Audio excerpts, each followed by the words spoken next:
ika-3 ng Agosto, ako si Lorlyn Garcia Velarde, hatid sa inyo ang pinakamaiinit na balita sa bansa dito sa News Force.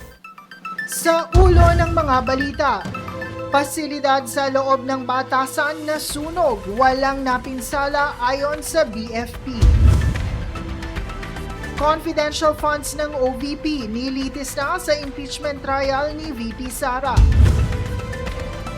Pagbabawal sa gambling ads, isinusulong para masugpo ang pagkakalulong. DOE, siniguro na ligtas ang nuclear power plant sakaling matuloy na itayo. DOLE, bilang kaagapay ay sisiguraduhing maiangat ang buhay ng manggagawa.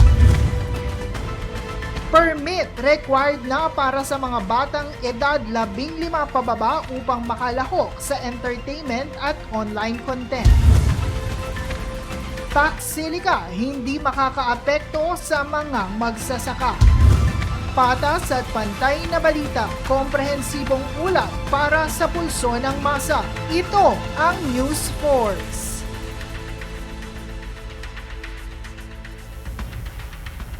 Para sa unang balita, sunog ang tumambad kahapon alas 9:30 ng umaga sa bahagi ng Batasang Pambansa. Ayon sa ulat, naapektuhan ang bahagi ng contractor storage facility at diniklarang naapula ang sunog tatlong minuto bago mag alas 10 ng umaga. Base sa Bureau of Fire Protection o BFP, ayon sa paunang obserbasyon, ang insidente ay nagbunsod ng pinsala sa ilang bahagi ng lugar, ngunit wala namang naiulat na direktang naapektuhan o sugatan. Nakipag-ugnayan na rin ang Office of the Sergeant at Arms sa BFP upang magsagawa ng investigasyon at malaman ang pinagmulan ng insidente upang maiwasan ito. Nagpahayag din ng Kamara na panatilihin nila ang kaligtasan at seguridad sa loob ng Batasan Complex.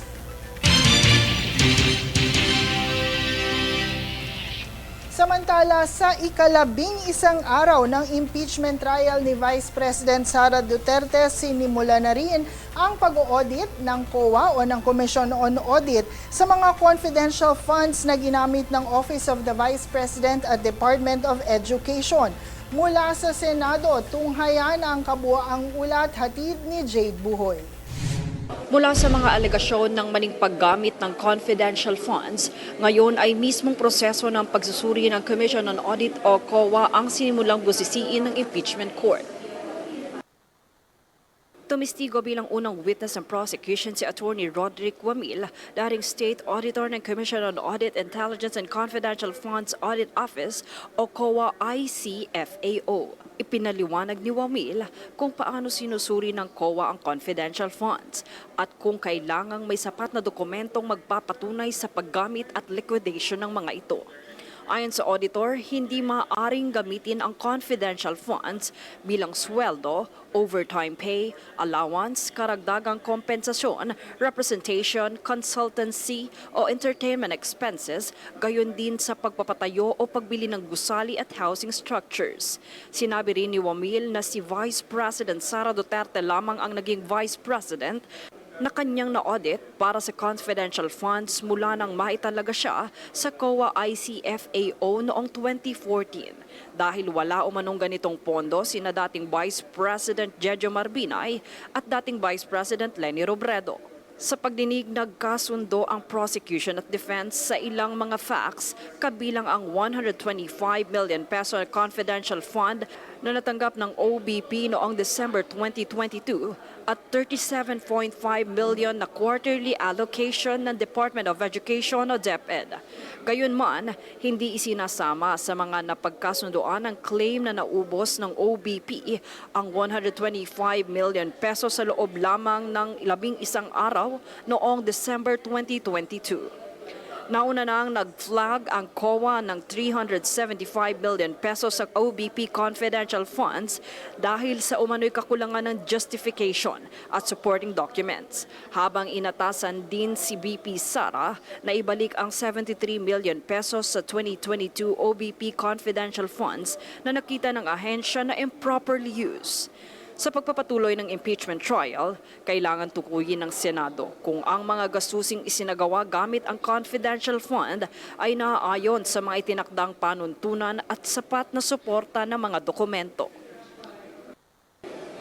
At habang nagpapatuloy busisiin ang mga liquidation records, inaasahang ilalatag pa ng prosecution ang iba pang ebidensya kaugnay ng paggamit sa 612.5 million pesos na confidential funds. Jade Buhoy nag-uulat para sa Golden Nation Network. Sa ibang balita, binigyang linaw ni Yuse Claire Castro na hindi makakaapekto sa mga magsasaka ang tax silica kapag ito ay tuluyan ng tinayo. Ayon kay Castro, may allocated na buildable area sa naturang lugar simula pa taong 2019 at meron din open green spaces para naman sa mga magsasaka. Dagdag pa ni Castro, sa kasalukuyan patuloy ang konsultasyon ng BCDA sa mga concerned agency stakeholders para masiguro na ang lahat ng agam-agam ay unan. Since 2019 po, 2019 pa, during the 2019 SEA Games, nagkaroon na po ng tinatawag nating buildable areas. Ito po ay allocated na since 2019. So, sa lugar na ito, ay dapat wala ng farmers dahil ito po nga ay na-approve na bilang buildable zones. At meron naman pong natitira na 6,000 hectares na reserve para sa open green spaces, forest reserves, and designated zones for upland farming. So, maliit lang po ang mauukupan nito. 3,500 hectares ang kabuuan ng buildable zones.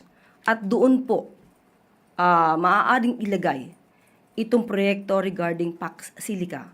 So, hindi po makaka-apekto to sa ating mga farmers.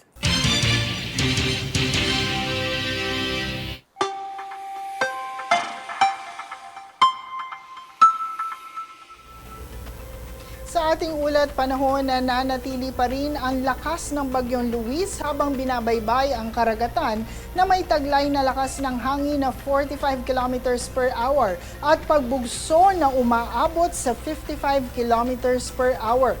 Kumikilos ito north-northwestward at inaasahang maglandfall sa kalupaan ng Northern Luzon Lunes ng gabi hanggang Martes ng umaga.